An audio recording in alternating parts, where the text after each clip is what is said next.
Hibang na si Paul, please stop eating yourself. We will eat later. No, because we have a different call, we have a different thing to do in the kingdom, and we have a different geography to reach, or different people to reach. And so the flavor is different. The problem is when we come to a church, we have this shadow of the church that we came from. We wanted, because it was successful, we wanted to apply it to this church. No, don't. Because the revelation and the vision has been placed to the leadership, and you come along to help and be helped. And when we do that, then it flows well, and everybody grows strong. Everybody goes strong. The Bible said, in the last days, the Lord speaks to the church because the church has to come together to overcome the world. The day will come that organized churches like this will be banned. What will exist will be home churches. That's what we're doing it. They will come and say, oh, they meet at Wayne, they meet at like this, and they'll ban this, they'll close. And when it's closed, how do you celebrate your faith? At the home churches. You still have your private, look, it's a basement, mag-sign language kayo in worship, whatever. But it's still there because we still grow. That's why we celebrate home churches. But the revelation is still brought to the church. An individual cannot have a revelation for the church because he's by himself. And so whenever you're tempted, forget them. If you do that, it is for your demise. To your demise if you're doing that.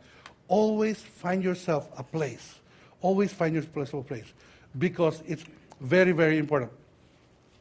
The Bible said in Corinthians, you are Christ's body, and each of you is an individual part of it. I like that. I don't want to be gross, but have you seen a part of a body that's separated from a body? No, I will not tell you the stories, but it's gross. It's not supposed to be. All parts should be attached together, and eventually anything that's not a part of the body dies. You are Christ's body, 1 Corinthians 12:27, and each of you is an individual part of it. In Ephesians 12, chapter 1, 22-23, and God put everything under his feet and made his head over everything in the church, which is his body, and the fullness of him who fills all in all. Jesus is the head, the body is us. As a church. Ephesians 5:30, we are members of his body. Now the thing is, it doesn't matter whether you signed up in the church, you're still a member of the body. But what you do with that fact, with that truth, will determine your health spiritually. It's placed in your DNA by God that you should be part of the church. If you don't, it's in his will that you're there, but if you don't, you will die. You will die. You will feed. The Sunday that you don't come is the Sunday that will never come back. Amen? Right? The Sunday that you didn't come to church is a Sunday that will never come back. Whatever was fed in there, it will never get to you. The revelation and the spirit that moved on that specific day is something you can never recreate. It's gone.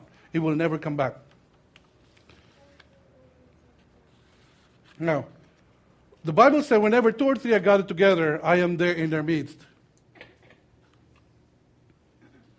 For whenever 2 or 3 are gathered in my name, there I am among them. This is a church. One individual is not. But when he chose to spend time and really, did you know this? That whenever you choose to walk with someone, talk with someone, sit with someone, you're actually putting back many of your personality at the back. Your time, your attitude, your resources, to be one with this person.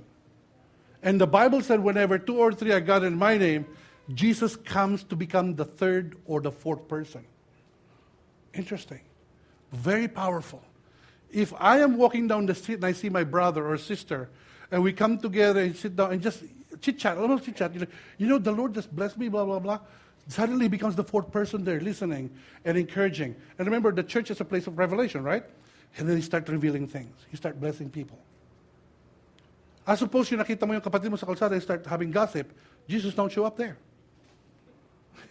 Another thing shows up, But this is how powerful we are in the Lord. That whenever two or three are gathered in my name, the Bible said he becomes the third or the fourth person. That's the church in there. Two believers becomes an ecclesia. They started discussing Jesus as the Word. The Spirit shows up. That's the church. And then in Matthew 18, verse 19, again, this is the Bible said, again, if I say to you, if two of you agree on anything, about anything they ask, it will be what? Powerful.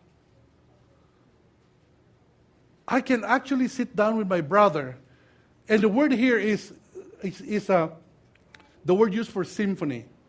That Pastor Mike comes to me, or Sister so-and-so comes to me, tells me her problem, and I agree it's a problem. I agree that the Lord should bless this person. Then we have a harmony. And since we agree together, in another translation, as touching, meaning I feel your pain, I feel your need, I agree with that. And when they agree together as a church and they pray, the Bible said the Father is on standby to bless. I love that. And no organization is like that. No organization can do that.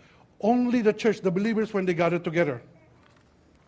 We have examples of home churches. Romans chapter 6, verse 5, the Bible talks about Priscilla and Aquila, where they have a home church. Paul said, greet those who come to your home together as a church. In Acts chapter 12, there was a prayer meeting in the house of Mary. The believers were afraid. They were praying together because Peter was arrested and they were about to kill him. A home church had a prayer meeting and they prayed. An angel came by and set Peter free. A home church. In Luke chapter 4, Jesus was in Capernaum, and this is very powerful. And this really changed a lot in me. When we were in Israel, we went to Capernaum. The story here was that Jesus, in chapter 4, Jesus was in Capernaum. He was teaching and healing in the synagogue. There was an evil spirit that he delivered. And then he went to the house of Peter's mother-in-law. So Peter actually has a wife, right? So we call him the first pope of Mary, but he has a wife, so he doesn't qualify as that. So anyway, when we were in Capernaum, what blew my mind was, this is the house of Peter's mother-in-law, and the synagogue was just down the street. I think from here to, no, that's not even the toilet. It's like probably the corner over there. And Jesus chose to minister all day, all night in that little house as opposed to the synagogue where he came earlier. And we went to the synagogue. The synagogue was big. I mean, you could sit there and there were columns and everything. And I was thinking, Lord, why did you choose to move from the synagogue and go to the house of Peter? And the revelation was, because I wanted personal. I healed the mother-in-law of Peter. Because there was a need. And that's how powerful home groups are. It becomes personal. Whenever the presence of God is brought into your home, he will fix whatever is broken, except your plumbing. You should get a plumber or electrical. Remember in the house of Obed-Edom, when the presence of God came, every lady got pregnant. It's not good today, but that was a good sign for them. And the Bible said they became prosperous, that David became jealous, and I want that presence in mine too. When the prophet, which symbolized the presence of God, came upon this husband and wife in the Old Testament where they don't have a kid, they were blessed with a son. When there was a widower who wanted the blessing of God by the presence of God because her kids were being driven off into the market to be sold as slaves, there'll be utang sila. The prophet came in as the presence of God and blessed them with so much oil. And these were all in the home. And again, Jesus, the Bible said, when he was in that home, the whole town came and he healed everybody coming from that home group. Amen. Because it was a church. It all started with somebody who was sick. Sometimes we're thinking, I'm going to start a Bible study as soon as everybody's well. Jesus started it when somebody was sick. And then everybody brought the sick and delivered everyone else. And what's interesting was there were names mentioned, the mother-in-law of Peter. So, we see here that the Lord is into gathering of believers whenever two or three are gathered in my name. there I am in the midst of them. The church is so precious for him. It's not a lame organism, but powerful. It can withstand the gates of hell. And that is what it is designed for. It has discipline. We should exercise discipline. We can rebuke. The Bible even said about a believer in the book of Corinthians was handed over to Satan. How I want to do, I don't know. I have a list of people to be handed over to Satan. But it's not in this church. You know how powerful the church was at the time? That when they have a communion, this is how it is. The Bible said some people did not recognize the body of Christ and they died. But parang nakakatakot man yung church ninyo. Nakakamatay. It's true. Read Corinthians, the Bible said, because they failed to recognize the body, some of you became sick and died before your age. But then if you recognize the body, you got healed and you live longer. And where is this kind of group? Where can you find this? That if I subject myself to this and really walk the line and be proper, I get all the blessings of heaven. Now, if ever I wander away, he will discipline me before he kills me. I hope he doesn't kill you. He will discipline me because he wants me in the line. That's nowhere else. I have protection. That's the church. A person who's not connected to a church is living in peril. He has no covering of fellowship. He has no shepherd to lead him. A sheep cannot be grazing on his own. Regardless on how a believer feels about his persona, he's still a sheep and he needs a shepherd. Nakita na kayo ng tupa na may baston? So good. That's not. Every day that a person refuses to join a church is an everyday defiance of the will of God for his life. And every day is vulnerable to the enemy, him and his family. And every day he does not do this, he misses an opportunity to grow, to heal, to mature, and be part of the body where he should be.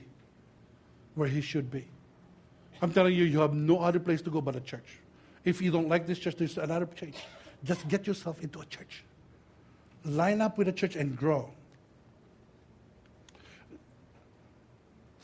Grow in the Lord. In the church, we have functions. We are not, hindi lang taga-painit na upuan. As you grow in the church, you would realize that I am being blessed. Hey, people actually wanted my ministry also. I can bless people too. The best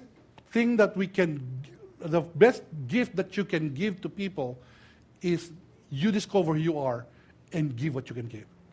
And that's the best thing you can do to yourself, is to function the way that the Lord has made you to function. Don't look at others. I wish I could do that. I've been wishing I could sing, but, I'm about to give up. Because they don't really want me to sign up for music. But, one day. But no, I have my gift. Celebrate that gift. And you have your gift as well. Celebrate that gift. Like we said in here, whenever 2 or 3 are gathered in my name, I am there. In the home group, in your Bible study, He's there. He is here. And look at this. I want you to chew on this. Again, I say unto you, if 2 of you agree on earth about anything they ask, it will be done to them by my Father who is in heaven. Let's do a church exercise here. A lot of us came here with a need. The Greek word there, if you should just harmonize or be in a symphony, meaning I agree that what you're having is painful, I agree it's a problem, I agree that we should bring it to the Lord. You're saying, Jesus, I am standing with my brother and my sister. Yes, he does need, or she needs your touch. She needs to be blessed, or he needs to be blessed. And the Bible said, he doesn't mean the whole congregation. It's just 2 people. Okay? If you can agree, if you can bear the pain, if you can understand, if you can just give a few seconds, a few minutes, and hear the story of this person, and be touched in your heart, and then intercede and say, yes, he needs this, Lord. The Bible is saying here, look at this, then it will be done for them by my Father in heaven. Why? Because then you are behaving